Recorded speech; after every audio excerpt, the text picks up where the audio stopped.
Halo, selamat datang kembali. Wah, ada angin segar nih yang lagi berhembus di perekonomian Indonesia. Setelah tahun yang lalu penuh tantangan, 2026 ini digadang-gadang jadi tahun penuh harapan. Hari ini kita bakal kupas tuntas apa sih yang bikin semua orang seoptimis ini. Dan kita akan lihat contoh nyatanya lewat sebuah bank yang kelihatannya kecil, tapi performanya raksasa. Ya, kita akan bahas Bank Ganesha. Yuk kita mulai. Judul beritanya provokatif banget ya. Terbakar isi dompetku, menyala negeriku. Eits, ini bukan berarti dompet kita beneran kebakar loh ya. Justru sebaliknya. Ini tuh gambaran semangat belanja masyarakat yang kembali membara. Dan percikan api dari dompet kita inilah yang akhirnya menyalakan kembali mesin ekonomi negara kita. Keren kan? Masih ingat kan gimana rasanya tahun 2025? Penuh drama, serba nggak pasti.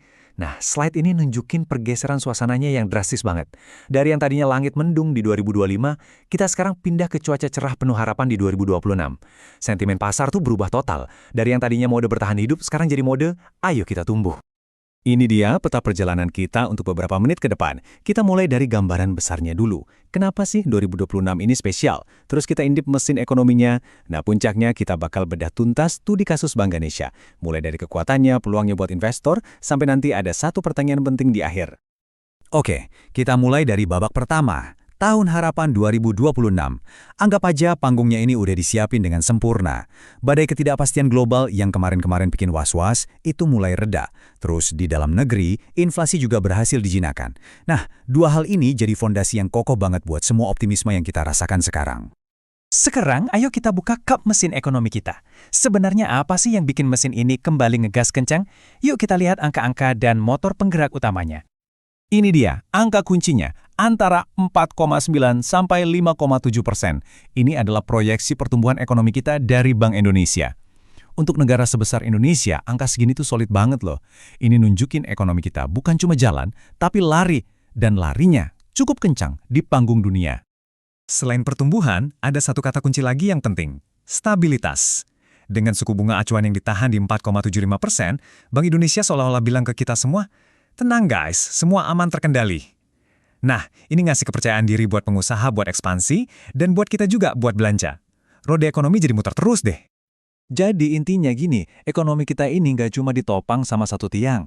Ada 3 pilar super kuat yang kerja barengan, daya beli kita sebagai masyarakat yang kuat, kebijakan moneter yang jaga stabilitas, dan suntikan dana dari pemerintah. Tiga-tiganya ini bersinergi menciptakan fondasi pertumbuhan yang kokoh banget.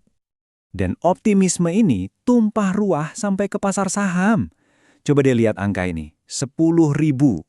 Ini bukan sekedar angka loh, ini tuh kayak target impian, semacam holy grail buat IHSG. Target setinggi ini nunjukin betapa gedenya kepercayaan para analis sama arah ekonomi kita ke depan. Oke, cukup ngomongin gambaran besarnya. Sekarang, mari kita zoom in. Kita lihat gimana optimisme ini kelihatan di level perusahaan. Dan kita akan bedah PT Bank Ganesha, kode sahamnya BGTG. Mungkin ini bank yang nggak sebesar nama-nama lain, tapi kinerjanya wah, benar-benar mencuri perhatian. Ini dia, alasan utamanya kenapa BGTG ini menarik banget. Bayangin, laba mereka di tahun 2024 itu meroket hampir 2 kali lipat. Gila kan? Mereka mencetak rekor tertinggi sepanjang sejarah bank ini berdiri. Dan ini bukan cuma kejutan sesaat, soalnya tren positif ini terus berlanjut di 2025. Ini membuktikan ada sesuatu yang spesial di balik performa mereka. Jadi, apa sih resep rahasianya? Ternyata ada 2 pilar utama yang jadi fondasi kekuatan BGTG. Mereka punya benteng modal yang super kokoh dan strategi digital yang cerdas. Yuk kita bedah satu persatu. Coba perhatiin baik-baik angka ini, 72,55%. Ini adalah rasio kecukupan modal atau CAR mereka. Gampangnya, ini tuh kayak skor kesehatan modal sebuah bank. Dan skor BGTG ini bukan cuma tinggi, tapi luar biasa tinggi. Setinggi apa sih? Nah, coba kita bandingkan. Nah, slide ini ngejelasin semuanya. Aturan main dari regulator itu cuma minta bank punya modal sekitar 8-12%. Tapi BGTC, mereka punya lebih dari 72%. Ini udah bukan pagar rumah lagi, ini tuh benteng pertahanan setebal kastil. Artinya apa? Artinya mereka punya bantalan super tebal buat ngadepin krisis dan punya amunisi yang melimpah ruah buat tumbuh lebih gede lagi. Pilar kekuatan yang kedua adalah strategi digital mereka yang pinter. Bukannya coba bangun semua dari nol sendirian, mereka lebih milih buat kolaborasi. Kuncinya di situ. Mereka punya aplikasi sendiri, bangga, tapi yang paling penting adalah kerja sama mereka dengan para pemain fintech. Ini cara yang jenius buat nyalurin kredit ke lebih banyak orang tanpa perlu keluarin biaya mahal buat bangun cabang di mana-mana. Efisien. Oke, kita udah lihat fundamentalnya sekuat benteng. Pertanyaannya sekarang, apakah pasar udah ngasih harga yang pas buat kekuatan ini? Atau jangan-jangan masih murah? Yuk, kita intip valuasi sahamnya. Di sini ada beberapa angka penting soal valuasi BGTT di awal Februari 2026. Tapi, coba deh fokus kita ke baris pertama, Price to Book Value atau PBV. Angkanya 0,89 kali.